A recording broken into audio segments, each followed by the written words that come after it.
Happy day. Welcome to stock insights. இன்னைக்கு June 5ஆம் தேதி. எஸ்டர்டே நைட் வந்த சில இம்பார்ட்டன்ட் நியூஸ் என்னென்னு பார்க்கலாம். அரபிந்தோ ஃபார்மாக்கு யுஎஸ்எஃப்டிஏ அப்ரூவல் கொடுத்துருக்காங்க. அவங்களோட டோஃபாசின்டினேட் டேப்லெட்ஸ் செல் பண்ணலாம்னு சொல்லி யுஎஸ் மார்க்கெட்ல. இந்த டேப்லெட் மெயினா எதுக்கு யூஸ் பண்றாங்கன்னா ஆர்த்ரைட்டிஸ்க்கு யூஸ் பண்றாங்க. இந்த டேப்லெட்டோட யூஎஸ் மார்க்கெட் சைஸ் பாத்தீங்கன்னா கிட்டத்தட்ட $494 மில்லியன் சொல்லியிருக்காங்க. CG power new power plant start பண்ணிருக்காங்க. எக்ஸ்ட்ரா ஹை வோல்டேஜ் சுவிட்ச் கீர் மேனுஃபேக்சரிங் யூனிட் நாசிக் மகாராஷ்டிரால எஸ்டர்டே ஸ்டார்ட் பண்ணிருக்காங்க. கம்பெனி என்ன சொல்லியிருக்காங்கன்னா கிரீன்ஃபீல்ட் ப்ராஜெக்ட்ல இது ஒரு பார்ட் அப்படின்னு சொல்லியிருக்காங்க.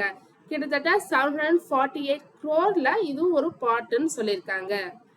ஹிண்டல்கோ இண்டஸ்ட்ரீஸ் ஜெனரேட் பண்றதா சொல்லியிருக்காங்க 1000 crore revenue by the financial year 2029ல. எதுல சொல்லியிருக்காங்கன்னு பாத்தீங்கன்னா premium aluminium windows and doors பிராண்டான எட்டர்னியால தான் இதை அச்சீவ் பண்ணுவோம்னு சொல்லியிருக்காங்க. கடந்த 3 வருஷத்துல 65% CAGR அச்சீவ் பண்ணியிருக்காங்க. கம்பெனி நியூ எக்ஸ்பீரியன்ஸ் சென்டர் டெல்லியில ஓபன் பண்ணியிருக்காங்க. மேனுஃபேக்சரிங்கை எக்ஸ்பேண்ட் பண்ணியிருக்காங்க. குருகிராம்ல கிட்டத்தட்ட 2.5 lakh square feet windows per month produce பண்ணிட்டு இருக்கிறதா சொல்லியிருக்காங்க. அது மட்டும் இல்லாம ஹிண்டால்கோ டியூரேனியம் அலாயையும் ப்ரமோட் பண்ணிட்டு இருக்காங்க. இது சாதாரண அலுமினியத்தை விட ஸ்ட்ராங்கரா இருக்கும் விண்டோஸ் மேக் பண்றதுக்குன்னு சொல்லியிருக்காங்க Hindalco industries. Hyundai motor India first mass market electric வெஹிக்கிளை லான்ச் பண்ண போறதா சொல்லியிருக்காங்க. எஸ்பெஷலி இன் சென்னை பிளான்ட்ல வித்தின் த இயர்க்குள்ள இந்த வருஷத்துக்குள்ள 2 மாடல் லான்ச் பண்ண போறதா சொல்லியிருக்காங்க. தமிழ்நாடு அவங்களோட மெயின் இவி மேனுஃபேக்சரிங் ஹப்பா மாறிட்டு வரதா சொல்லியிருக்காங்க. அது மட்டும் இல்லாம company EV charging infrastructure across cities and highways expand பண்ணிட்டு வரதாவும் சொல்லியிருக்காங்க ஹுண்டாய் மோட்டார். க்ரோல எஸ்டர்டே லார்ஜ் பிளாக் டீல் நடந்தது. எக்ஸிஸ்டிங் இன்வெஸ்டர் யாருன்னு பாத்தீங்கன்னா, அதாவது அந்த கம்பெனில இருந்து வெளியேறின இன்வெஸ்டர் யாருன்னு பாத்தீங்கன்னா ஃபேர்லே ஃபண்ட் எவ்வளவு ஷேர்ஸ் செல் பண்ணிருக்காங்கன்னா கிட்டத்தட்ட 210 crore ஷேர்ஸ் செல் பண்ணிருக்காங்க. யார் வாங்கியிருக்காங்கன்னு பாத்தீங்கன்னா கோல்ட்மேன் சாக்ஸ் இந்த ஷேர்ஸை வாங்கியிருக்காங்க. கிட்டத்தட்ட இதுல 0.18% ஷேர்ஸ் ஈக்விட்டி ஷேர்ஸை வாங்கியிருக்காங்க. இண்டிகோ ஃபிளைட் சஸ்பென்ஷன் சொல்லியிருக்காங்க. நம்ம எஸ்டர்டேவே பார்த்திருந்தோம். இண்டிகோ குவைத்ல ஃபிளைட்டை சஸ்பெண்ட் பண்ணிட்டாங்கன்னு சொல்லிட்டு இப்போ டெம்பரரியா சில இடத்துல ஸ்டாப் பண்ணியிருக்காங்க.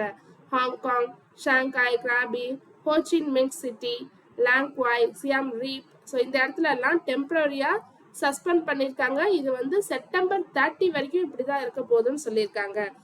புக்கிங்ஸ் எப்போ ரீஸ்டார்ட் பண்ணலான்னு எக்ஸ்பெக்ட் பண்ணப்படுதுன்னா அக்டோபர் 1, 2026ன்னு சொல்லியிருக்காங்க. ஏன்னு பார்த்தீங்கன்னா அங்கெல்லாம் ரொம்ப இப்போ டிமாண்ட் வீக்கா இருக்கு. So airline cost, operating cost ரொம்ப இப்போ ஹையா இருக்கு.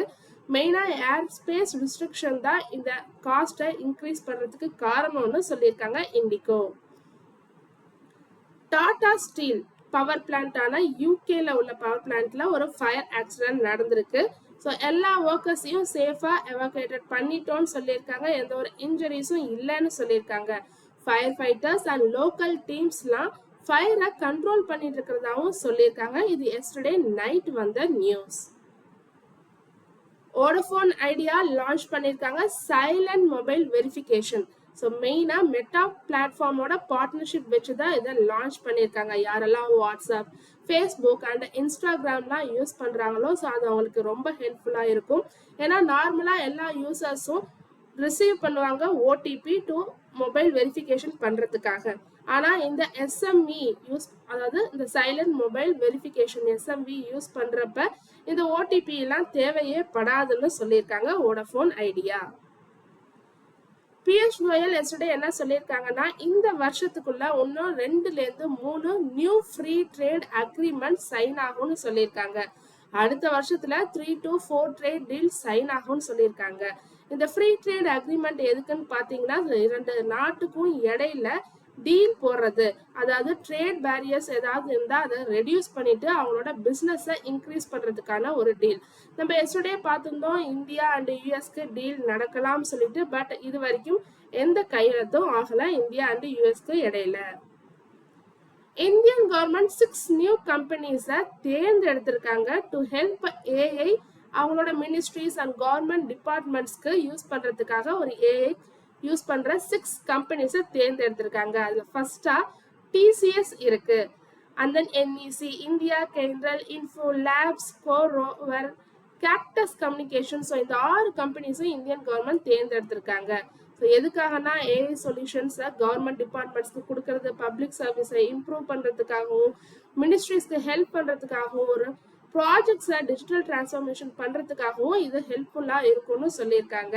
இந்த 6 செலக்டட் கம்பெனிஸ்க்கு ஏஐ ரிலேட்டட் ப்ராஜெக்ட்ஸ் அடுத்த 2 வருஷத்துக்கு ரிசீவ் ஆகும்னு சொல்லியிருக்காங்க. HDFC மியூச்சுவல் ஃபண்ட் டெம்பரவரியா லிமிட் பண்ணியிருக்காங்க அவங்களோட கோல்டு இன்வெஸ்ட்மெண்ட்டை. ஜூன் 8, 2026 இது அமலுக்கு வருது. நியூ லிமிட்ஸ் என்னன்னு பார்த்தீங்கன்னா, யாரெல்லாம் 25 crore அதுக்கு மேல HDFC கோல்டு ETFல இன்வெஸ்ட்மெண்ட் பண்றாங்களோ அது அக்செப்ட் பண்ண முடியாதுன்னு சொல்லியிருக்காங்க. For gold ETF fund of ஃபண்ட்ல investor only 10 lakh per month மட்டும் தான் இன்வெஸ்ட்மெண்ட் பண்ணலாம்னு சொல்லியிருக்காங்க. என்ன ரீசன் சொல்லியிருக்காங்கன்னா, எல்லாருமே இப்ப நிறைய கோல்டு ஃபண்ட் வாங்கிட்டு இருக்காங்க, too much of money flow ஆயிட்டு இருக்கு. ஸோ மெனி இன்வெஸ்டர்ஸ் என்ன நினைக்கிறாங்கன்னா, கோல்டு தான் ஒரு சேஃப் இன்வெஸ்ட்மெண்ட்னு நினைக்கிறாங்க. ஸோ லார்ஜ் மணி இன்ஃப்ளோ ஆகுறதுனால HDFC மியூச்சுவல் ஃபண்ட் இதை மேனேஜ் பண்ண முடியலன்னு சொல்லி டெம்பரவரியா லிமிட் பண்ணியிருக்காங்க. டாடா மோட்டார்ஸ் அச்சீவ் பண்ண போறதா சொல்லியிருக்காங்க மோர் தென் 20% மார்க்கெட் ஷேர் இன் பேசஞ்சர் வெஹிக்கிள்ல, அதுவும் 2030க்குள்ள பண்ண போறதா சொல்லியிருக்காங்க. மெயினா இந்தியன் பேசஞ்சர் வெஹிக்கிள் மார்க்கெட்ல மட்டும் பாத்தீங்கன்னா வருஷத்துக்கு 6 மில்லியன் யூனிட்ஸ் ரீச் ஆகுது. ஸோ இதுல நாங்க 20% மார்க்கெட் ஷேரை பிடிக்கணும் வித் இந்த ஃபினான்ஷியல் இயர் 2030க்குள்ளன்னு சொல்லியிருக்காங்க. இதுக்காக டாடா மோட்டார்ஸ் எவ்வளோ இன்வெஸ்ட்மெண்ட் பண்ண போறதா சொல்லியிருக்காங்கன்னா, கிட்டத்தட்ட 35,000 crore த்ரூ ஃபினான்ஷியல் இயர் 2030க்குள்ள எப்பெல்லாம் தேவைப்படுதோ நாங்க இன்வெஸ்ட்மெண்ட் பண்ண போறோம். சப்போஸ் மோர் மணி தேவைப்பட்டதுன்னா அதுக்கேற்ற மாரி இன்வெஸ்ட்மெண்ட்டும் அட்ஜஸ்ட்மெண்ட் ஆகும்னு சொல்லியிருக்காங்க டாடா மோட்டார் பேசஞ்சர் வெஹிக்கிள். இன்னைக்கு RBI MPC மீட்டிங்கோட முடிவு வெளிவர போகுது. ஜூன் 3லேருந்து ஜூன் 5 வரைக்கும் இது நடந்தது. இன்னைக்கு பாலிசி டிசிஷன் அனௌன்ஸ்மெண்ட் காலையில 10 மணிக்கு வெளிவரும். RBI கவர்னரான சஞ்சய் மல்ஹோத்ரா என்ன சொல்ல போறாங்க, repo rate decision and policy அவுட்லுக்கை பத்தி பொறுத்திருந்து தான் பார்க்கணும். இந்த ஸ்டாக் நியூஸ்க்கு எல்லாமே இன்னைக்கு மார்க்கெட்ல எப்படி ஸ்டாக்ஸ் ட்ரேட் ஆக போகுதுன்னு பொறுத்திருந்து பார்க்கலாம்.